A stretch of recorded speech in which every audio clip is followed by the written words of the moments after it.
Šogad no 5. līdz 13. jūlijam norisināsies 13. Latvijas skolu jaunatnes dziesmu un deju svētki.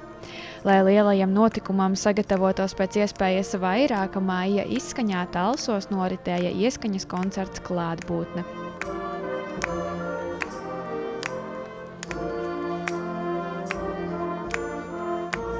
Brīnišķīgajā Saulskalna estrādē, kur sapulcējušies esam no gandrīz visas Kurzemes kori, dejotāji, pūtēji, folkloras, visas dziesmu svētku nozares vienā koncertā. Līdzīgi kā tas būs Meža parkā, bet šeit būs vairāk deju priekšnesumi un ne tas repertuārs, kas ir Meža parkā, bet stadiona repertuārs.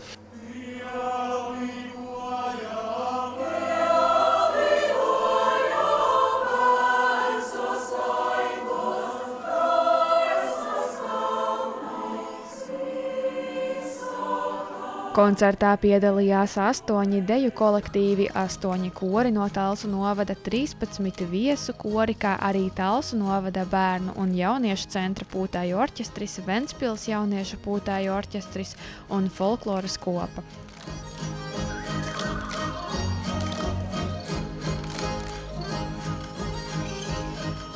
Tā kā Talsos mums ir aptuveni 250 dziedātāji, sapratām, ka estrādi neaizpildīsim. Izsūtījām visai Kurzemei uzaicinājumu piedalīties. Mums atsaucās gandrīz viss Tukuma novads. Mums atsaucās Ventspils pilsēta un Ventspils novads, kas apvienotos korus izveidoja. Un no Liepājas mums atbrauc folkloras kopa.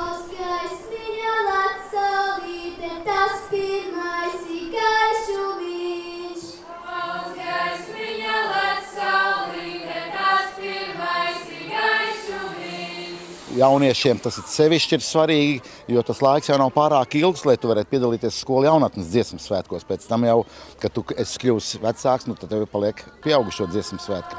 Zelta šķieti varanītis, rodā,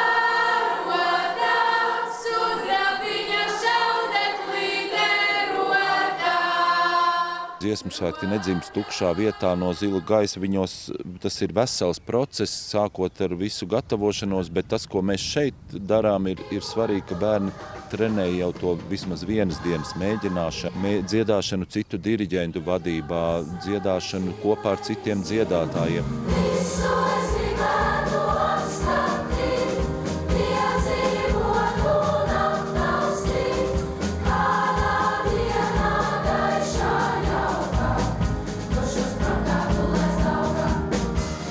Lai noorganizētu šāda veida koncertu, Talsu novada bērnu un jauniešu centrs izveidoja organizatoru komandu, kura sadarbojās ar režisoru Reini Boteru.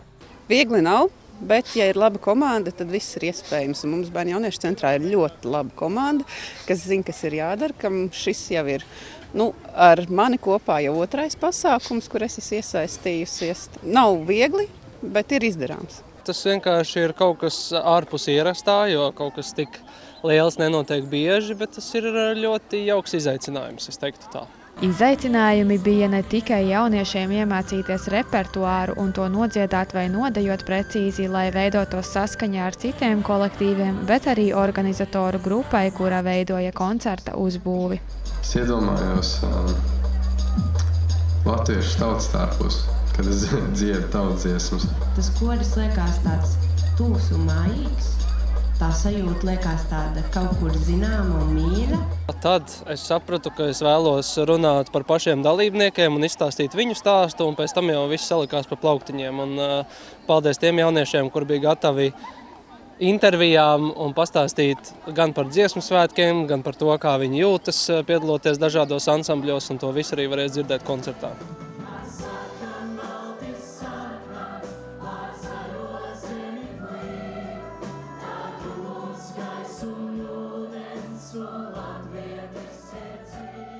Bija mēģinājums baigi lija, un visi bija uztraukšies, ka tik nelīdz koncerta laikā, un beigās, manuprāt, bija ļoti labi arī laikapstākļi, un, manuprāt, ļoti sirsnīgs koncerts. Jā. Koncerta apmeklētāji, kuri bija ieradušies Saulskalna estrādē, varēja dzirdēt lielu daļu no dziesmām un dejām, kas būs dzirdamas arī Meža parkā.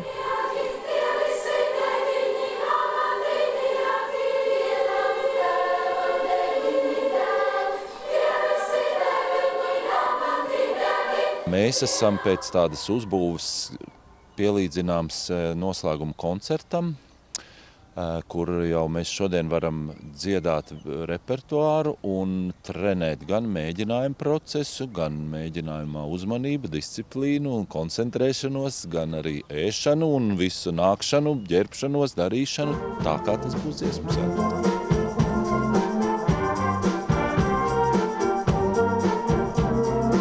Vai mēs varam iedomāties dziesmu svētkus bez pūtēju orķestriem? Kas tas par svētu gājienu? Tad viņš ir pārāk kluss un droši vien arī netik krāšņs, kā tas ir ar šo orķestru skanējumu.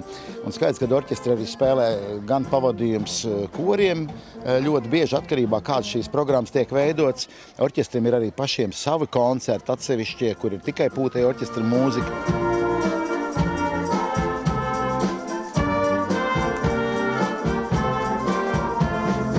Es domāju, ka tas ir ļoti svarīgi, jo ne visi varēs aizbraukt, ne visi varēs apskatīt. Un tad vismaz mazais ieskats šeit uz vietas viņiem būs. Tāpat bērni un jaunieši vienas dienas laikā varēja mazliet izjust dziesmu svētku norisi un atmosfēru. Manuprāt, tā ir maza daļiņa, jo jaunieši vēl nezina, ka viņiem būs jādzīvo tur 5 dienas. Šeit ir 1 diena koncerts viss. Tur ir 5 dienas, 2 koncerti katram kolektīvam.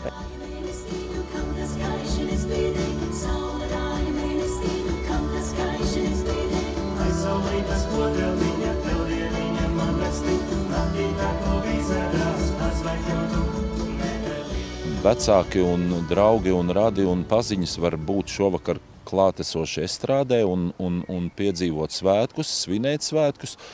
Un mēs arī caur šādiem svētkiem, kā jau es teicu, nostiprinām daudz iemaņas, kas būs noderīgas Rīgā. Un ja bērni jutīsies Rīgā labi un jau zinoši, kas viņus sagaida, viņos paliks lielāks emocionālais pārdzīvojums, emocionālais nospiedums visai dzīvei.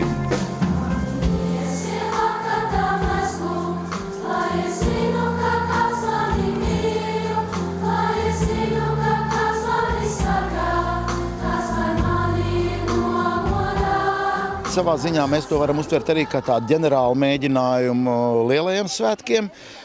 Un ikviena kopā sanākšana noteikti uzlabo kvalitāti ikvienam, gan dziedātājiem, gan dejotājiem, gan arī spēlētājiem.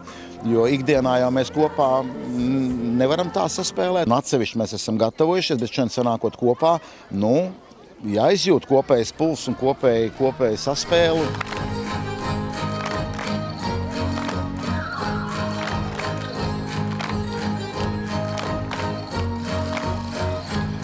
Vajag sagatavoties, lai visi būtu gatavi, un tad var dot lielajā koncertā vaļā. Ieskaņas koncerts ir jau izskanējis, taču ar to bērniem un jauniešiem nekas nebeidzas. Tieši pretēji. Priekšā vēl cītīgāks darbs pie repertuāra, dziesmu vārdiem, pareizi izdziedātām notīm, locījumiem un ritmā izdejotiem soļiem. Vēl svētkiem nāksies diezgan nopietni gatavoties. Mums vēl ir priekšā orķestrim arī skate pēc Jāņiem. Mums arī jāgatavojas ir dziesmu svētku gājienam, kas nozīmē, ka šiem mazajiem bērniem, kuriem vienam otram instruments ir tikpat liels, cik viņš, būs jāvar gan spēlēt, gan iet un izturēt to visu. Tas patiesībā, lai arī mazliet nogurdinoši, ir tomēr mīļas un jaukas atmiņas. Tā kā es ceru, ka viņiem arī rodas tādas atmiņas šodien. Vai tu gribi braukt uz dziesmu svētkiem? Jā, es gribu. Man patīk Rīgā pavadīt laiku, un man arī patīk dejot. Arēnā Rīga un Daugavas stadionā.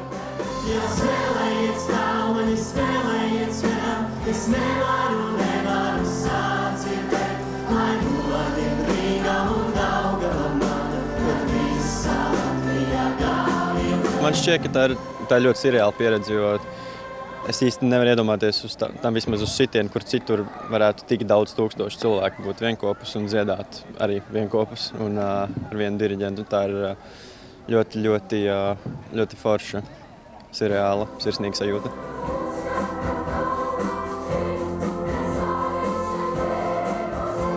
Noslēguma koncerts te Austu Meža parka lielajā estrādē priecēs 13. jūlijā 17:00, lai izjustu Latviju tautas spēcīgo garu un neizsīkstošo mīlestību pret dzimteni caur mūsu bērnu un jauniešu dziesmām un dejām. Niceta Anna Stariņa, Terēza Matisone, Girds Grenevits, Jānis Ezergals, TV9 Pakalni.